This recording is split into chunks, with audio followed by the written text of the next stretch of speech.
കേരളത്തിന്റെ മുഖ്യമന്ത്രി കസേരയിൽ ഇരുന്ന് ഭരിക്കുന്ന ബഹുമാന്യനായ ശ്രീ പിണറായി വിജയൻ സഖാവെ, അങ്ങയോടൊരു ചോദ്യം ചോദിക്കാൻ ആഗ്രഹിക്കുന്നു. അങ്ങേക്ക് ഉളുപ്പുണ്ടോ?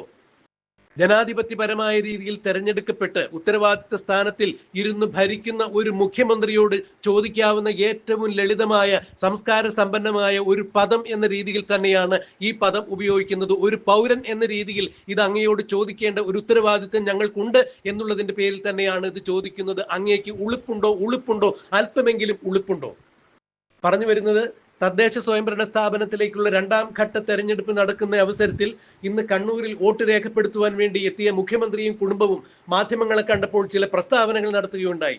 മാധ്യമങ്ങളെ കണ്ടപ്പോൾ മുഖ്യമന്ത്രി നടത്തിയ ചില പ്രസ്താവനകളിൽ ഒന്ന്, സ്ത്രീ പീഡന വിഷയവുമായി ബന്ധപ്പെട്ട് രാഹുൽ മാങ്കൂട്ടത്തിൽ ഒളിവിൽ പോയിരിക്കുന്നു, രാഹുൽ മാങ്കൂട്ടത്തിന് മുൻകൂർ ജാമ്യം കിട്ടിയിരിക്കുന്നു എന്നുള്ള ചില ചോദ്യങ്ങൾക്ക് മുഖ്യമന്ത്രി നൽകിയ മറുപടി ഏറെ വിചിത്രം തന്നെയായിരുന്നു. സ്ത്രീലമ്പടന്മാരായ ആളുകൾ അവരുടെ കേസുകൾ മറച്ചു പിടിക്കുന്നതിന് വേണ്ടി എതിർ പാർട്ടികളുടെ വെൽ ഡ്രാഫ്റ്റഡ് പ്രോഗ്രാമാണ് ഇതെന്നൊക്കെ പറഞ്ഞുകൊണ്ട് ഒഴിഞ്ഞു മാറാൻ ശ്രമിക്കുന്നത് അപലപനീയമാണ് എന്നാണ് മുഖ്യമന്ത്രി പറഞ്ഞത്. സ്ത്രീലമ്പടന്മാർ ഏതൊക്കെ സമയത്ത് എങ്ങനെയൊക്കെ ഏതൊക്കെ രീതിയിൽ പെരുമാറും എന്ന് പറയാൻ സാധിക്കില്ല. ഇത് തീർത്തും അപലപനീയമാണ്. കൃത്യമായ നിയമ നടപടികൾ കൈക്കൊള്ളേണ്ടത് തന്നെയാണ് എന്നാണ് മുഖ്യമന്ത്രി മാധ്യമങ്ങൾക്ക് മുന്നിൽ വിളിച്ചു പറഞ്ഞത്. ബഹുമാന്യനായ മുഖ്യമന്ത്രി ഇത് തന്നെയാണ് അങ്ങോട്ട് ഇത്തരത്തിൽ ഒരു ചോദ്യം ചോദിക്കുവാൻ താല്പര്യം കൂറുന്നത്. അതായത്, അങ്ങേക്ക് ഉളുപ്പുണ്ടോ? അങ്ങയുടെ മന്ത്രിസഭയിൽ ഉണ്ടായിരുന്ന എത്ര പേർക്കെതിരെയാണ് ലൈംഗിക പീഡന ആരോപണങ്ങൾ ഉയർന്നു വന്നത്? സ്വപ്ന സുരേഷ് എന്ന് പറയുന്ന ഒരു വ്യക്തി അങ്ങയുടെ മന്ത്രിസഭയിൽപ്പെട്ട ചില ആളുകളെ, അതായത് 1ാം പിണറായി വിജയൻ മന്ത്രിസഭയിൽപ്പെട്ട ചില ആളുകളെ കുടുംബത്തിൽ കയറ്റാൻ കൊള്ളാവുന്ന ആളുകളല്ല എന്ന് പറയുകയുണ്ടായി. അത് മാറ്റിവെക്കാം. കാരണം അതിന്റെ പേരിൽ യാതൊരു തരത്തിലും കേസുകൾ താങ്കൾ കൈക്കൊണ്ടിട്ടില്ല, താങ്കളുടെ പോലീസ് കേസെടുത്തിട്ടില്ല എന്ന് വിചാരിക്കാം. താങ്കൾക്കെതിരെ, താങ്കളുടെ കുടുംബാംഗങ്ങൾക്കെതിരെ പോലും സ്വർണ്ണ കള്ളക്കടത്ത് പോലുള്ള അതീവ ഗുരുതരമായ ഇടപാടുകളുമായി ബന്ധപ്പെട്ട് സ്വപ്ന സുരേഷ് നിരവധി ആരോപണങ്ങൾ ഉന്നയിച്ചിട്ടും അവർക്കെതിരെ ഒരു ചെറുവിരൽ അനക്കുവാനോ ഒരു കേസ് കേരളത്തിൽ ഏതെങ്കിലും ഒരു പോലീസ് സ്റ്റേഷനിൽ കൈക്കൊള്ളുവാനോ അങ്ങയുടെ കുടുംബമോ ഇതുവരെ തയ്യാറായിട്ടില്ല എന്നത് തന്നെ അങ്ങയുടെ ആശയപരമായ ദാരിദ്ര്യമാണ്, പാപ്പരത്തമാണ്. അല്ലെങ്കിൽ സ്വപ്ന സുരേഷിനെ അങ്ങ് പേടിക്കുന്നു എന്നുള്ളതിന് ഏറ്റവും വലിയ ഉദാഹരണം തന്നെയാണ് അത് മാറ്റിവെക്കാം. കാരണം അതല്ല ഇവിടുത്തെ ചർച്ചാ വിഷയം. അങ്ങയുടെ മന്ത്രിസഭയിൽ ഉണ്ടായിരുന്ന ആളുകൾക്കെതിരെ, അവര് സ്ത്രീ പീഡകരാണ്, വീട്ടിൽ കയറ്റാൻ കൊള്ളാത്ത ആളുകളാണ്, സ്വപ്ന സുരേഷിനെ മൂന്നാറിലെ കുളിരിലേക്ക് ചില മന്ത്രിമാർ ക്ഷണിച്ചിട്ടുണ്ടായിരുന്നു. അവിടെ തേയിലയുടെ വില ചർച്ച ചെയ്യുവാനല്ലല്ലോ സ്വപ്ന സുരേഷിനെ ആ മന്ത്രിമാർ വിളിച്ചത് എന്നുള്ള കാര്യം അങ്ങേക്ക് അറിയാമോ ഇല്ലയോ എന്നുള്ളത് അറിയില്ല. ഇനി ശബ്ദരേഖയുടെ അടിസ്ഥാനത്തിലാണ് രാഹുൽ മാങ്കൂട്ടത്തിനെതിരെ കേസ് കൈക്കൊള്ളണം എന്ന് ക്രൈംബ്രാഞ്ചിനോട് അങ്ങ് ആവശ്യപ്പെട്ടതായി പത്രമാധ്യമങ്ങളിലൂടെ തന്നെ അറിയാൻ സാധിച്ചു. അങ്ങനെയെങ്കിൽ അങ്ങയുടെ മന്ത്രിസഭയിലെ 1ാം പിണറായി വിജയൻ സർക്കാർ മന്ത്രിസഭയിലെ ഒരു മന്ത്രി മഴ നനയാതെ റെയിൻകോട്ടും ചൂടി ഒരു യുവതിയോട് എത്തണം എന്ന് പറയുന്ന ഒരു ശബ്ദരേഖ ഇപ്പോഴും പബ്ലിക് ഡൊമൈനിൽ കേൾക്കാൻ സാധിക്കും. അങ്ങേക്ക് സമയമുണ്ടെങ്കിൽ അതൊന്ന് വാങ്ങി കേൾക്കാം. മാത്രമല്ല, മറ്റൊരു വകുപ്പ് മന്ത്രി, അങ്ങയുടെ നാട്ടുകാരൻ തന്നെയായ ഒരു മന്ത്രി മറ്റൊരു സ്ത്രീയോട് എന്റെ പൊന്നെ കരളെ എന്നൊക്കെ പറയുന്ന രീതിയിലുള്ള ഒരു ശബ്ദരേഖയും നമുക്ക് കേൾക്കാൻ സാധിക്കാം. അങ്ങ് ഇതൊന്നും കേട്ടിട്ടില്ലേ എന്നുള്ളത് അറിയാൻ സാധിക്കില്ല. ഒരു ശബ്ദരേഖയുടെ അടിസ്ഥാനത്തിൽ രാഹുൽ മാങ്കൂട്ടത്തിനെതിരെ കേസെടുക്കണം എന്ന് ക്രൈംബ്രാഞ്ചിനോട് അങ്ങ് നിർദ്ദേശിച്ചതായി ഒരു പത്രവാർത്ത കാണാൻ ഇടയായി. അതുകൊണ്ട് മാത്രമാണ് ഇത് സൂചിപ്പിച്ചത്. എന്നാൽ ഇവിടെ പറഞ്ഞു വരുന്നത് സ്ത്രീലമ്പടന്മാർക്കെതിരെ കൃത്യമായ നടപടികൾ കൈക്കൊള്ളണം എന്ന് പറയുമ്പോൾ അങ്ങയുടെ പാർട്ടി, അതായത് അങ്ങ് പ്രതിനിധാനം ചെയ്യുന്ന പാർട്ടിയുടെ പാർട്ടി ചിഹ്നത്തിൽ മത്സരിച്ച് MLA ആയ, വീണ്ടും അദ്ദേഹത്തെ പാർലമെന്റിലേക്ക് മത്സരിപ്പിക്കാൻ ഒരുങ്ങിയ അങ്ങയുടെ പാർട്ടിയിലുള്ള അങ്ങയുടെ ഒരു MLA, ആ MLA സ്ത്രീ പീഡന കേസിൽ അറസ്റ്റ് ചെയ്യപ്പെട്ടിട്ടും അങ്ങ് എന്ത് തരത്തിലുള്ള അച്ചടക്ക നടപടികളാണ് ആ MLAക്കെതിരെ കൈക്കൊണ്ടത്? Justice Hema committee report, cinema രംഗത്ത് സ്ത്രീ പീഡനത്തെക്കുറിച്ചുള്ള അല്ലെങ്കിൽ പീഡനത്തെക്കുറിച്ചുള്ള റിപ്പോർട്ടുകൾ, ജസ്റ്റിസ് ഹേമ കമ്മിറ്റി റിപ്പോർട്ട് അങ്ങയുടെ കയ്യിലാണ് സമർപ്പിക്കപ്പെട്ടത്. ആ റിപ്പോർട്ട് സമർപ്പിക്കപ്പെട്ട് 1 വർഷത്തിന് ശേഷം അതിൽ യാതൊരു തരത്തിലുള്ള നടപടികളും കൈക്കൊള്ളാതെ അങ്ങും അങ്ങയുടെ സാംസ്കാരിക വകുപ്പ് മന്ത്രിയും അത് പൂഴ്ത്തിവെച്ച കാഴ്ചയാണ് പിന്നീട് കേരളം കണ്ടത്.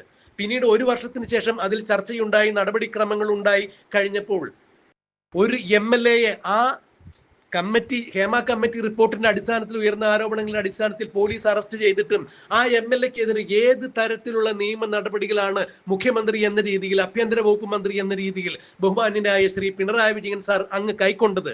യാതൊരു തരത്തിലുള്ള അച്ചടക്ക നടപടികളും അങ്ങ് കൈക്കൊണ്ടിട്ടില്ല.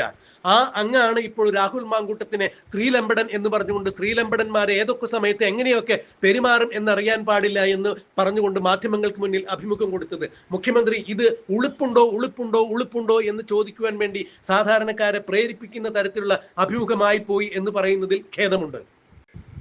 ഒരു സാമാന്യ പൗരൻ എന്ന രീതിയിൽ അങ്ങയുടെ ഇത്തരത്തിലുള്ള നിലവാരമില്ലാത്ത ചില അഭിമുഖങ്ങളെ കുറിച്ച് ഇത്തരം ചില വാക്കുകളെങ്കിലും സൂചിപ്പില്ല എന്നുണ്ടെങ്കിൽ ഞങ്ങളുടെ പൗരബോധത്തിന് എന്താണ് അർത്ഥം എന്നുള്ളതാണ് വ്യക്തമാക്കേണ്ടത്. മാത്രമല്ല, അങ്ങയുടെ പാർട്ടിയിൽപ്പെട്ട സഖാത്തികളെ, അതായത് CPM-ൽ പ്രവർത്തിക്കുന്ന, ഇടതുപക്ഷത്തിൽ പ്രവർത്തിക്കുന്ന ചില സഖാത്തികളെ മുതിർന്ന ചില സഖാക്കന്മാർ പീഡിപ്പിച്ചു എന്ന് അങ്ങയുടെ പാർട്ടിയിലെ മുതിർന്ന ആളുകൾക്ക് തന്നെ ഈ സഖാത്തികൾ പരാതി നൽകിയിട്ട് എന്ത് തരത്തിലുള്ള നടപടിക്രമങ്ങളാണ് അങ്ങും അങ്ങയുടെ പാർട്ടിയും കൈക്കൊണ്ടത്? ഇവിടെ രാഹുൽ മാങ്കൂട്ടത്തിനെതിരെ ഒരു സ്ത്രീ പീഡന പരാതി KPCC പ്രസിഡന്റിന് കിട്ടിക്കഴിഞ്ഞപ്പോൾ ഉടനെ തന്നെ അദ്ദേഹം ആ പരാതി DGPക്ക് കൈമാറുകയായിരുന്നു. എന്നാൽ താങ്കളുടെ പാർട്ടിയിലെ സഖാത്തികളെ, വനിതാ മെമ്പർമാരെ താങ്കളുടെ പാർട്ടിയിലുള്ള മുതിർന്ന നേതാക്കന്മാർ, സഖാക്കന്മാർ പീഡിപ്പിച്ചു എന്ന് പറഞ്ഞപ്പോൾ പാർട്ടി തലത്തിലുള്ള അന്വേഷണം മാത്രമാണ് നിങ്ങൾ നടത്തിയത്. നിങ്ങളുടെ 2 മന്ത്രിമാർ, ഒരു വനിതാ മന്ത്രിയും മറ്റൊരു പഴയ നിയമമന്ത്രിയും കൂടി നടത്തിയ അന്വേഷണത്തിൽ അന്ന് വനിതാ സഖാത്തികൾ പീഡനത്തിനിരയായതിനേക്കാൾ കൂടുതൽ മാനസികമായ പീഡനമാണ് നിങ്ങളുടെ അന്വേഷണ കമ്മീഷൻ റിപ്പോർട്ട് വന്നപ്പോൾ അവർക്കെതിരെ ഉണ്ടായത്. പരാതിയിൽ പറയും പോലെ വനിതാ സഖാക്കൾക്ക് പീഡനം ഏറ്റിട്ടുള്ളതായി നിങ്ങളുടെ അന്വേഷണ കമ്മീഷൻ സ്ഥിരീകരിച്ചു. എന്നാൽ ആ പീഡനത്തിന്റെ തീവ്രതയും ആഴവും കുറവായിരുന്നു എന്നാണ് അന്നത്തെ നിങ്ങളുടെ നിയമമന്ത്രിയും മറ്റൊരു വനിതാ മന്ത്രിയും രേഖപ്പെടുത്തിയത്. എങ്ങനെയാണ് സ്ത്രീകൾ പീഡിപ്പിക്കപ്പെട്ടതിന്റെ ആഴം അളന്ന് തിട്ടപ്പെടുത്തുവാനുള്ള ഒരു ഉപകരണം എവിടെയാണ്, ആരാണ് കണ്ടെത്തിയിരിക്കുന്നത്? അതോ ഇനി CPM എന്ന പാർട്ടിക്ക് മാത്രം അത്തരത്തിൽ ചില രഹസ്യ ഉപകരണങ്ങൾ ഉണ്ടോ ഇല്ലയോ എന്നുള്ളത് അങ്ങ് സമൂഹത്തോട് ബോധ്യപ്പെടുത്തേണ്ടത് തന്നെയാണ്. എങ്ങനെയാണ് ഒരു സ്ത്രീ പീഡിപ്പിക്കപ്പെട്ടതിന്റെ ആഴവും തീവ്രതയും അളക്കുന്നതിനുള്ള ഉപകരണം, ആ ഉപകരണം ആരുടെ കയ്യിലാണ് ഉള്ളത്? നിങ്ങളുടെ പഴയ നിയമമന്ത്രിയുടെ കയ്യിൽ ആ ഉപകരണം ഇപ്പോഴും ഉണ്ടോ എന്നുള്ളതാണ് കണ്ടെത്തേണ്ടത്. അതായത് നിങ്ങളുടെ സഖാത്തികൾ, നിങ്ങളുടെ സഖാക്കന്മാരെ പീഡിപ്പിക്കപ്പെട്ടു എന്നൊരു പരാതി വന്നപ്പോൾ നിങ്ങളുടെ പാർട്ടി ചുമതലപ്പെടുത്തിയ അന്വേഷണ കമ്മീഷൻ അന്വേഷിച്ചു, അവർ പീഡിപ്പിക്കപ്പെട്ടു എന്നുള്ളത് ശരി തന്നെയാണ്. എന്നാൽ പീഡനത്തിന് ആഴവും തീവ്രതയും കുറയായതിന്റെ പേരിൽ അത് തേച്ചുമാച്ച് കളയുവാനാണ് നിങ്ങളുടെ പാർട്ടിയിൽ നിന്നും ഒരു തീരുമാനം ഉണ്ടായത്. ഇവിടെ രാഹുൽ മാങ്കൂട്ടത്തിനെതിരെ ഒരു സ്ത്രീ പീഡന കേസ് KPCC പ്രസിഡന്റിന് അദ്ദേഹത്തിന്റെ കയ്യിൽ ഒരു പരാതി കിട്ടിയപ്പോൾ ആ നിമിഷം തന്നെ KPCC പ്രസിഡന്റ് അത് DGPക്ക് കൈമാറുകയായിരുന്നു. ആ പരാതി DGPക്ക് കൈമാറിയതിന്റെ പേരിലാണ് നിങ്ങൾ ഇന്ന് ആക്ഷേപഹാസ്യ രൂപത്തിൽ ആരാണ് രാഹുൽ മാങ്കൂട്ടത്തിനെതിരെ പരാതി കൊടുത്തത് എന്നൊക്കെ അങ്ങ് മാധ്യമങ്ങളോട് സംസാരിക്കുന്നത് കണ്ടത്. അങ്ങയുടെ പാർട്ടിയെ പ്രതിനിധാനം ചെയ്യുന്ന ഒരു MLA തന്നെ സ്ത്രീപീഡന കേസിൽ അറസ്റ്റ് ചെയ്യപ്പെട്ടിട്ടും അത് അങ്ങ് ആഭ്യന്തര വകുപ്പ് മന്ത്രിയായിരിക്കുമ്പോൾ അങ്ങയുടെ ആഭ്യന്തര വകുപ്പിൽ പ്രവർത്തിക്കുന്ന പോലീസുകാർ ആ MLA-യെ അറസ്റ്റ് ചെയ്തിട്ടും എന്തുകൊണ്ടാണ് ആ MLA-ക്ക് ഒരു അക്ഷരം പോലും, ആ MLA-ക്കെതിരെ സംസാരിക്കാതിരുന്ന, ഒരു നടപടി പോലും കൈക്കൊള്ളാതിരുന്ന ബഹുമാന്യനായ മുഖ്യമന്ത്രി ഇന്നിപ്പോൾ രാഹുൽ മാങ്കൂട്ടത്തിൽ എന്ന് പറയുന്ന ഒരു MLA-ക്കെതിരെ ഒരു അറസ്റ്റിന്റെ, ഇന്നിപ്പോൾ രാഹുൽ മാങ്കൂട്ടത്തിൽ എന്ന MLA-ക്കെതിരെ ഒരു സ്ത്രീപീഡന ആരോപണം ഉയർന്നു കഴിഞ്ഞപ്പോൾ അദ്ദേഹത്തെ അറസ്റ്റ് പോലും ചെയ്യാത്തൊരു സാഹചര്യത്തിൽ എന്തുകൊണ്ടാണ് ഇത്രത്തോളം ജുഗുപ്സാവഹമായ രീതിയിലുള്ള ആരോപണങ്ങൾ അങ്ങ് ഉന്നയിക്കുന്നത് എന്ന് മനസ്സിലാക്കാൻ സാധിക്കുന്നില്ല. അപ്പോൾ എൻ പിള്ള പൊൻപിള്ള എന്ന രീതിയിൽ തന്നെയാണ് അങ്ങ് CPM-ലെ പീഡകരെയെല്ലാം സംരക്ഷിക്കുന്നത് എന്ന് വേണം മനസ്സിലാക്കാൻ. ഇത് ഇരട്ടത്താപ്പാണ്. ഇത് ഒരു കാരണവശാലും അംഗീകരിക്കാൻ സാധിക്കില്ല. സാംസ്കാരിക അവബോധമുള്ള ഒരു ജനാധിപത്യപരമായ രീതിയിൽ തെരഞ്ഞെടുക്കപ്പെട്ട ജനപ്രതിനിധിയിൽ നിന്നും, ഒരു മുഖ്യമന്ത്രിയിൽ നിന്നും, ഒരു ആഭ്യന്തര വകുപ്പ് മന്ത്രിയിൽ നിന്നും ജനങ്ങൾ ഇത് പ്രതീക്ഷിക്കുന്നില്ല. പെട്ടെന്ന് എവിടെ നിന്നാണ് അങ്ങേക്ക് ഒരു സദാചാര ബോധം എവിടെ നിന്നാണ് ഉണ്ടായത്? പെട്ടെന്ന് എവിടെ നിന്നാണ് ഒരു സന്മാർഗ ബോധം അങ്ങേക്ക് ഉണ്ടായത് എന്ന് മനസ്സിലാക്കാൻ സാധിക്കുന്നില്ല. കാരണം അങ്ങയുടെ മന്ത്രിസഭയിൽപ്പെട്ട ആളുകളും അങ്ങയുടെ പാർട്ടി പ്രതിനിധാനം ചെയ്യുന്ന MLA-മാരും എല്ലാം പീഡനത്തിൽ പെട്ടിട്ടും അറസ്റ്റ് ചെയ്യപ്പെട്ടിട്ടും അവർക്കെതിരെ കമ എന്ന് സംസാരിക്കാത്ത അങ്ങ് ഇപ്പോൾ എങ്ങനെയാണ് എതിർ പാർട്ടിയിൽപ്പെട്ട ഒരു MLA-ക്കെതിരെ ലൈംഗിക പീഡന ആരോപണം വന്നു കഴിഞ്ഞപ്പോൾ അങ്ങ് ഇത്രത്തോളം സ്ത്രീലമ്പടന്മാർ ഏതൊക്കെ ചെയ്യുമെന്ന് പറയാൻ പറ്റില്ല എന്നൊക്കെ മാധ്യമങ്ങൾക്ക് മുന്നിൽ വന്ന് നിന്ന് ഘോരഘോരം പ്രസംഗിച്ചത് എന്ന് പിടികിട്ടുന്നില്ല. അതാണ് നേരത്തെ സൂചിപ്പിച്ചത്. ഉളുപ്പുണ്ടോ ബഹുമാന്യനായ മുഖ്യമന്ത്രി പിണറായി വിജയൻ സാർ അങ്ങേക്ക് ഇത്തരത്തിൽ നിലമറന്നുകൊണ്ട് സംസാരിക്കാൻ? പൂർവ്വകാല ചരിത്രം കേരളം മറന്നിട്ടില്ല. അങ്ങയുടെ പാർട്ടിയിലുള്ള സ്ത്രീ പീഡകരെ കുറിച്ച് കൃത്യമായ മാധ്യമങ്ങൾ പുറത്തുവിട്ട വിവരങ്ങൾ ഞങ്ങൾക്ക് എല്ലാവർക്കും അറിയാം. അങ്ങയുടെ പാർട്ടിയെ പ്രതിനിധാനം ചെയ്യുന്ന പാർട്ടി ചിഹ്നത്തിൽ മത്സരിച്ചു വന്ന ഒരു MLA-യെ പോലീസ് സ്ത്രീ പീഡനത്തിൽ അറസ്റ്റ് ചെയ്തിട്ടും അങ്ങ് കമ എന്നൊരു അക്ഷരം മിണ്ടിയിട്ടില്ല. ഇവിടെ ഒരു MLA-ക്കെതിരെ ഒരു സ്ത്രീ പീഡന പരാതി ഉയർന്നു കഴിഞ്ഞപ്പോൾ അദ്ദേഹത്തെ അദ്ദേഹം ഒളിവിലാണ് എന്ന രീതിയിൽ അദ്ദേഹത്തെ സ്ത്രീലമ്പടനാണെന്ന് പറയുന്ന മുഖ്യമന്ത്രി എന്തുകൊണ്ടാണ് അങ്ങയുടെ പാർട്ടിക്കാരെ സ്ത്രീലമ്പടന്മാർ എന്ന് വിളിക്കാത്തത്? ഒരു അച്ചടക്ക നടപടി പോലും കൈക്കൊള്ളാത്തത്? ഇത് ജുഗുപ്സാവഹം തന്നെയാണ്. ഉളുപ്പുണ്ടോ എന്ന് അങ്ങയോട് ചോദിക്കാൻ പ്രേരിപ്പിച്ചത് ഈ നടപടി തന്നെയാണ്. പരസ്യമായി പറയാൻ പറ്റുന്നൊരു കാര്യമല്ല, എങ്കിലും നിങ്ങൾ ചോദിച്ചുകൊണ്ട് പറയാതിരിക്കാനും പറ്റുന്നില്ല. ഈ പറയുന്ന സ്ത്രീലമ്പടന്മാർ എന്താണ് കാട്ടിക്കൂട്ടുന്നത്? നിങ്ങൾ വന്ന തെളിവുകളും ഇതിന് ഇരയായ ആളുകൾ പ്രകടിപ്പിച്ച ആശങ്കകളും പരിശോധിച്ചാൽ കാണാൻ കഴിയുന്നത് എന്താണ്? എന്തുകൊണ്ടാണ് അവർ തെളിവുമായിട്ട് മുന്നോട്ട് വരാൻ ഇതേവരെ തയ്യാറാകാതിരുന്നത്? ആ കാര്യങ്ങൾ നമ്മൾ ഗൗരവമായി കാണേണ്ട ഒരു കാര്യമാണ്. വെറും ഭീഷണിയല്ല, നിങ്ങളെ കൊന്നു തള്ളും എന്നതാണ് ആ ഓരോരുത്തരോടും ഉയർത്തിയിട്ടുള്ള ഭീഷണി. അതുകൊണ്ട് നിസ്സഹായിയായ ഓരോ യുവതിയും ഇതുമായി ബന്ധപ്പെട്ട യഥാർത്ഥ വസ്തുതകൾ പുറത്തു പറയുന്നതിന് ഭയപ്പെടുകയാണ്. അതുമായി ബന്ധപ്പെട്ട് മറ്റ് നടപടികളിലേക്ക് പോയാൽ തൻ്റെ ജീവൻ അപകടത്തിലാകുമെന്നാണ് കണക്കാക്കുന്നത്.